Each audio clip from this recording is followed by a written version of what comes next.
अस्सलाम वालेकुम स्टूडेंट्स, कैसे हैं आप सब लोग। पिछले लेक्चर में हमने फ़ंक्शन को डिटेल से किया है, फंक्शंस की कुछ एग्जांपल्स ली हैं। इसके अलावा हमने फ़ंक्शन की डोमेन को किया है, उससे रिलेटेड एग्जांपल्स ली हैं।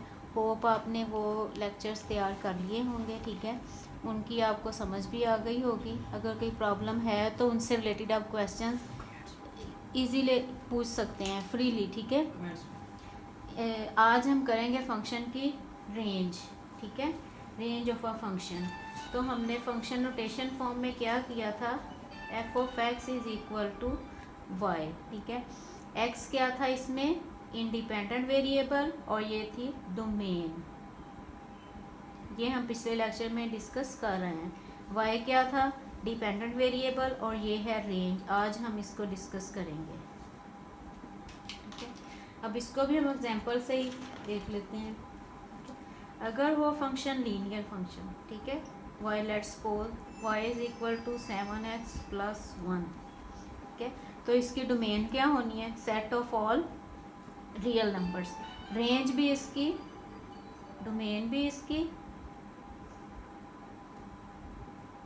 Set of all real numbers, क्योंकि ये कहीं पे भी अनडिफाइंड नहीं होता। इसी तरह इसकी रेंज भी set of all real numbers, ठीक है। अब देख लेते हैं, अगर फंक्शन हो let f of x constant over, अगर हम यहाँ पे लें 3 over constant over linear function हो, अगर 3 over x plus 1 let's suppose, ठीक है। तो इसको आप ऐसे भी लिख सकते हैं, constant over linear function, linear, ठीक है। तो इसकी डोमेन का वही मेथड है जो हम पिछले लेक्चर में डिस्कस करके आए हैं, ठीक है। रेंज अब इसकी हमने देखनी है कि रेंज क्या आएगी, ठीक है। डोमेन तो इसकी आ जाएगी r माइनस 1, ठीक है। इसकी डोमेन में तो ये नहीं आएगा, पिछले लेक्चर में हम डिटेल से करके हैं, ठीक है। अब इसकी रेंज देखते हैं कि इसकी रेंज क्या आएगी। इसकी रेंज में set of all real number minus 0, 0 नहीं आएगा, ठीक है। अब 0 क्यों नहीं आएगा ये देख लेते हैं, ठीक है। एक तो सिंपल, अगर सादा लफ्ज़ों में आप कहें, देखें ऊपर है some constant, non zero constant है, ठीक है, 3 है ऊपर, ठीक है। इस फंक्शन में जो हमने एग्जांपल ली है, तो अगर कोई क्वांटिटी 0 हो, लेट्स सपोज मैं लिखती हूँ 0/2, अगर न्यूमिनेटर 0 होगा तभी ये क्वांटिटी 0 के इक्वल होगी। अगर क्वेश्चन की फॉर्म में न्यूमिनेटर अगर 0 हो तो तभी वो क्वांटिटी 0 होगी। सादा लफ्ज़ों में ऊपर वाली क्वांटिटी अगर 0 होगी तो तभी वो 0 के इक्वल होगी। अब यहाँ पे हम इस डोमेन में से इस पूरी डोमेन में से हम जो भी वैल्यू पुट करेंगे, इसका आंसर कभी भी 0 नहीं आएगा, ठीक है। अगर इसको ज़्यादा डिटेल में देखना चाहें तो हमने क्या निकाला, इसकी डोमेन में से, रेंज में से 0 निकाल दिया हमने। तो अगर हम इसको मज़ीद डिटेल में देखना चाहें तो ये 0 के इक्वल हमने रख दिया, जबकि हमने कहा है कि इसका आंसर कभी भी 0 नहीं आएगा। ये हमने 0 के इक्वल सपोज कर लिया। 3 क्रॉस मल्टीप्लिकेशन करेंगे, x प्लस 1 इंटू 0, तो ये क्या आ जाएगा 0। क्या ये पॉसिबल है कि 3 0 के इक्वल हो। 3 तो अपनी एक हैसियत रखता है, एक नंबर है, 3 0 के इक्वल नहीं हो सकता, ठीक है। इस वजह से ये क्वांटिटी भी 0 नहीं हो सकती, तो इसकी रेंज में 0 नहीं आएगा, ठीक है। क्या था ये, कांस्टेंट ओवर लीनियर। अगर आ जाए कांस्टेंट ओवर लीनियर रिलेशन, ठीक है, तो आपने उसकी रेंज में से set of all real number minus 0 कर देना। डोमेन का वही प्रोसेस है, ठीक है, जो पिछले लेक्चर में बता के आई हैं, ठीक है। तो 0 निकाल देना सिर्फ आपने set of all real numbers में से, ठीक है। अब देख लेते हैं कुछ और एग्जांपल मजीद देख लेते हैं। अगर आ जाए फंक्शन ऐसा लीनियर बाय लीनियर आ जाए, अगर linear over linear, let's suppose f of x is equal to 4x + 1 over 5x - 2, ठीक है। डोमेन का तो इसका वही प्रोसीजर है, ठीक है। डोमेन इसकी क्या बनती है, वही, इसको डिनोमिनेटर को 0 के इक्वल पुट करके x की जो वैल्यू आती है वो आपने निकालनी है। Set of all real number -2/5, ठीक है। और अब इसकी रेंज क्या आएगी, रेंज के लिए हम देख लेते हैं। रेंज भी set of all real number minus, ठीक है, कोएफिशिएंट ऑफ न्यूमिनेटर, रेंज में से क्या निकालना है, coefficient of numerator over coefficient of x का कोएफिशिएंट, न्यूमिनेटर में से जो होगा वो लेना है, ओवर एक्स का कोएफिशिएंट डिनोमिनेटर के साथ जो होगा, यहाँ पे ये 5 है, दिस, ठीक है। ये इसकी रेंज होगी। कैसे लिखा है मैंने, न्यूमिनेटर में जो एक्स का कोएफिशिएंट था वो ओवर जो डिनोमिनेटर में एक्स का कोएफिशिएंट था वो, आर में से हमने ये क्वांटिटी माइनस कर दी, ये इसकी पूरी की पूरी रेंज बन गई, ठीक है। अब ये इसकी रेंज क्यों नहीं होगा, इसको ज़रा चेक करते हैं कि इसकी रीज़न क्या है, क्यों ये इसकी रेंज में शामिल नहीं होगा। अगर हम इसको पुट करें, हमने कहा है कि इस क्वांटिटी का आंसर ये नहीं आएगा। हम इसको सपोज कर लेते हैं 4x + 1, ये चेकिंग है, ठीक है। 4x 5x - 2 is equal to 4/5, जबकि हमने कहा है कि ये इसकी रेंज में शामिल नहीं है, लेकिन यहाँ पे हम इसको इक्वल ले रहे हैं सिर्फ अपनी जस्टिफिकेशन करने के लिए। क्रॉस मल्टीप्लाई करेंगे, 5 × 4x + 1, 4 × 5x - 2, 20x + 5, 20x minus ये क्या आ जाएगा 8, ये कैंसल। अब अगर इसको हम इधर ले आए, +8 इज इक्वल टू 0, तो ये आ गया 13। इज़ इट पॉसिबल कि 13 0 के इक्वल हो, जैसे पिछले में कहा था कि 3 आ गया था ये, तो ये पॉसिबल है ही नहीं, क्योंकि 13 तो बजाते खुद एक नंबर है, 13 की अपनी हैसियत है, वो 0 नहीं हो सकता, तो इस वजह से ये रॉन्ग आया। That's why it will not be included in the range of this function. Is it clear? इसको अगर आप जनरलाइज करना चाहे तो इसकी एग्जांपल हम ऐसे ले सकते हैं कि लीनियर फंक्शन अगर लें ax + b over cx + d, ठीक है, तो इसकी डोमेन क्या होनी है,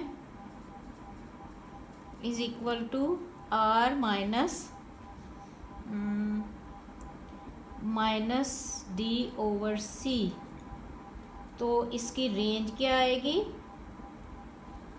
रेंज भी इसकी set of all real number minus coefficient of x from numerator a और coefficient of x from denominator from denominator a over c, ठीक है, ये इसकी रेंज होगी, ठीक है।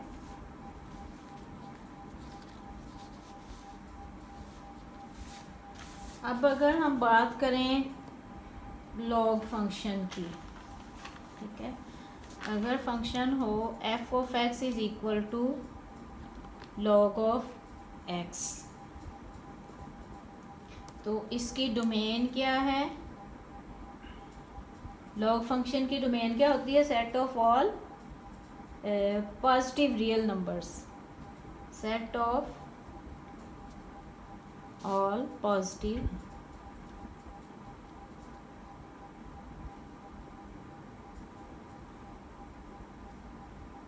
रियल नंबर्स, ठीक है। और इसकी रेंज क्या होनी है, रेंज इसकी सॉरी, रेंज इसकी है all real numbers, all real numbers. Log function की डोमेन क्या है? Set of all positive real numbers, जबकि इसकी रेंज क्या है? All real numbers. ठीक है, इसी तरह एक्सपोनेंशियल फंक्शन की अगर हम बात करें e पावर x, ठीक है, तो इसकी डोमेन क्या है? इसकी डोमेन है ऑल रियल नंबर्स,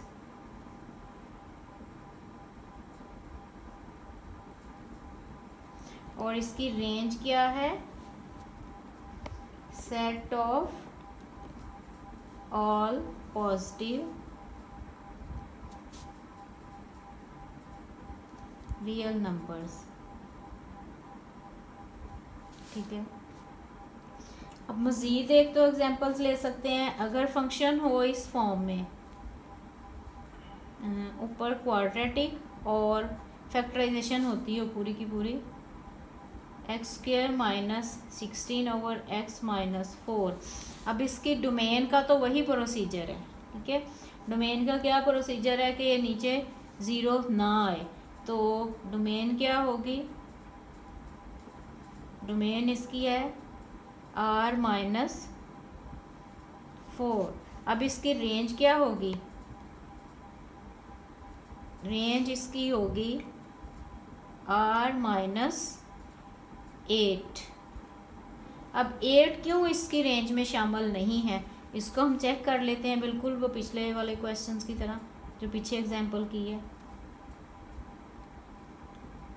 इसको हम सपोज कर लेते हैं कि ये 8 के इक्वल है।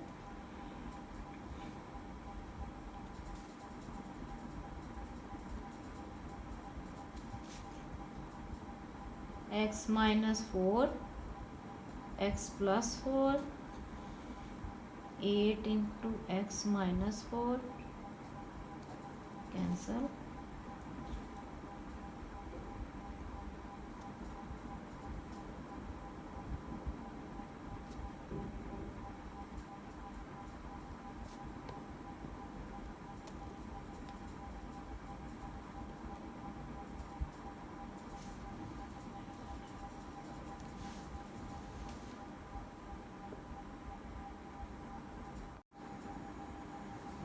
ठीक है, ये x इस फंक्शन की वैल्यू 8 रखने से, इसका आंसर 8 रखने से हमारे पास x की वैल्यू क्या आई है?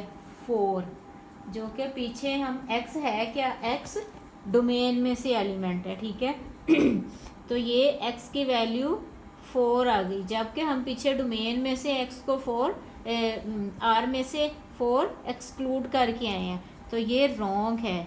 x जो है वो 4 के इक्वल नहीं हो सकता। Is it clear?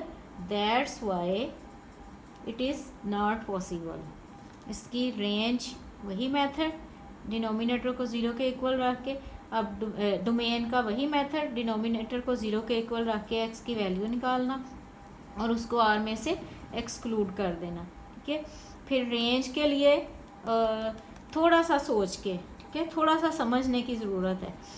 r इसकी डोमेन में रेंज में 8 नहीं आएगा, रीज़न ये वजह है कि क्यों नहीं आ रहा। ठीक है, इज इट क्लियर? ऐसे अगर आप कोई और नंबर, आप ये सोचो कि सिर्फ 8 ही क्यों माइनस किया है, ठीक है, आप कोई और नंबर रख के देख लें, वो 4 के अलावा आएगा, 4 नहीं आएगा, क्योंकि 8 आंसर रखने से हमारे पास x की वैल्यू 4 आई है, जबकि डोमेन में 4 शामिल नहीं है। Is it clear? अच्छा, इसके अलावा ट्रिग्नोमेट्रिक फंक्शंस हैं, उनकी हम डोमेन और रेंज, अगर आपको याद हो, हम फर्स्ट ईयर में करके आए थे। ठीक है, तो अगर उसमें भी कोई प्रॉब्लम हो तो आप डिटेल से मेरे से क्वेश्चंस पूछ सकते हैं उससे रिलेटेड। जैसे जैसे फिर आगे हम इंशाल्लाह एक्सरसाइज करेंगे, उसमें डिफरेंट टाइप के फंक्शंस आएंगे, उनकी डोमेन और रेंज पूछी होगी, वहाँ हम इंशाल्लाह इसको मज़ीद डिटेल से करेंगे। अल्लाह हाफिज़ स्टूडेंट्स।